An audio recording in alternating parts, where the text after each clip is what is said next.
Hey, Blue Jays fans, welcome to Jay's Latest. I'm your host, Craig Borden, right here on Jay's Latest. Make sure you join us every morning, and we will talk all things Toronto Blue Jays right here. So hit those like, share, and subscribes. So let's dive right into it.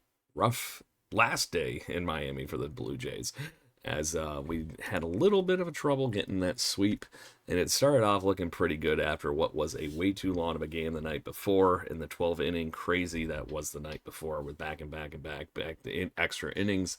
The Toronto Blue Jays could not muster enough offense against the phenom that is Yuri Perez, but we will get to that right off in a minute. So let's just talk the sweep. We didn't get it. So Blue Jays were outscored 5-3 and out hit massively 10-4 on that avenue for the hits.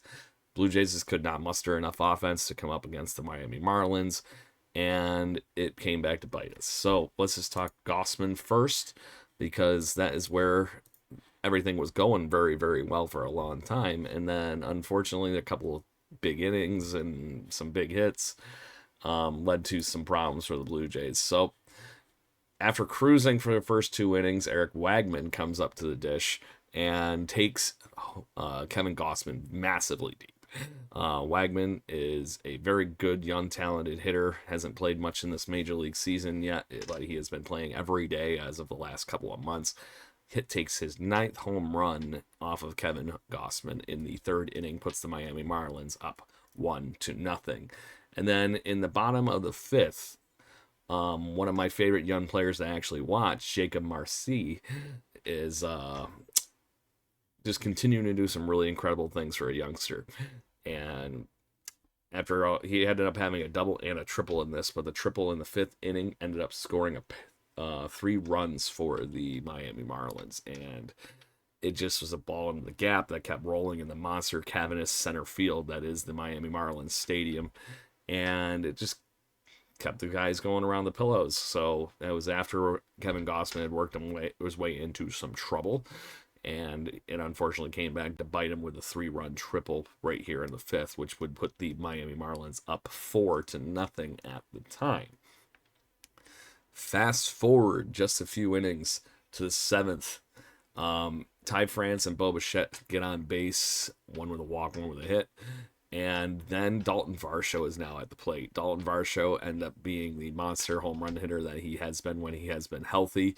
That trend did not change. He ended up popping his 15th home run, puts the Blue Jays right back within scoring distance with a 3-run bomb. And this one was well timed, and wow, did he pull this one off of his shoe tops. It felt like lowest parts of the strike zone, completely on the opposite side of the plate, tanks it over the right field wall because Varsho's got power. Unfortunately, the Blue Jays comeback would continue to spread in the bottom of the seventh. Agustin Ramirez would hit another single that drives in Jacob Marcy again, who had doubled to get on base at that point. A single, obviously, with somebody as fast as Marcy is, just allowed him to keep running around the bases and score that 5th run, which put a nice cherry on top for the Miami Marlins. So I want to talk specifically to the fact that this Yuri Perez was impressive. I've been saying he's going to be one of the better young pitchers in baseball for a few years now. He's only 22. People forget that all the time. 6 strong innings, only allowed 3 hits to the Toronto Blue Jays, 2 earned runs as he was charged. 2 of those ones that started before the Varsho home run, where the reliever came in. 1 walk, 4 strikeouts against the Blue Jays. It's a pretty impressive line against a lineup that doesn't strike out, gets on base, scatters hits around. But Perez was electric in his 6th win against the Toronto Blue Jays yesterday. And then the youngsters in their bullpen turned around and saved this one up. So, is what it is, Blue Jays fans. You can't win them all, but it would have been nice to put a sweep on that. Would have been the 10th sweep, I think, of the Blue Jays season, which is very impressive. On that note, we're going to be heading to Minnesota next, and there's no off day, no nothing. The Blue Jays will be playing this evening at 7 o'clock Eastern time in Toronto. The Minnesota Twins are going to be jumping to town. We're going to have a heck of a matchup. It's almost future race versus past days tonight when we got Max Scherzer versus Joe Ryan. Max Scherzer has been incredible since really rejoining the staff and getting completely amped up. In his last 7 starts, he has got a 3.14 ERA, 4-2 record, and has 40 strikeouts in those same 43 innings. So Scherzer's been on fire. Joe Ryan equally as well, except for the last outing against the Athletics. He had a little bit of a rough outing with 5 earned runs in 4 innings, but before that he had been rocking it out and has a current 2.96 ERA in 25 outings this year. 43 innings, 159 strikeouts.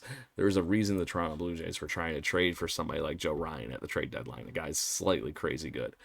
Blue Jays haven't faced him much. Right now, the only guy that's faced him a ton is Andres Gimenez and Miles Straw from their time playing with the Cleveland Guardians and all the division rivalry stuff. Ty France currently has the only home run against Joe Ryan, but that is the only hit he has in 7 plate appearances against Joe Ryan. So could be an interesting one up at the Dome tonight. Make sure you turn out on a Monday. Get this team going because we do need some more wins, and it would be nice to secure not just the division, but maybe one of those first round buys for the Toronto Blue Jays and go from there. So make sure you tune in here every day. Blue Jays fans, we are here at Jays Latest to talk all things Toronto Blue Jays, and we will continue to keep bringing any news we have. The one nice news piece that we have that didn't get mentioned in many headlines yesterday was Vlad Jr. was ready to pinch hit yesterday. He had a bat in his hand, had the helmet on in the dugout. The opportunity for him to guarantee not being intentionally walked, unfortunately, has never presented itself. So why bring him in if he's just going to turn around and intentionally get walked? So my guess is he might be in the lineup tonight, but keyword guess. We will find out. So see you tomorrow, Blue Jays fans. Let's go, and hopefully we kick this homestand off with a win. Cheers.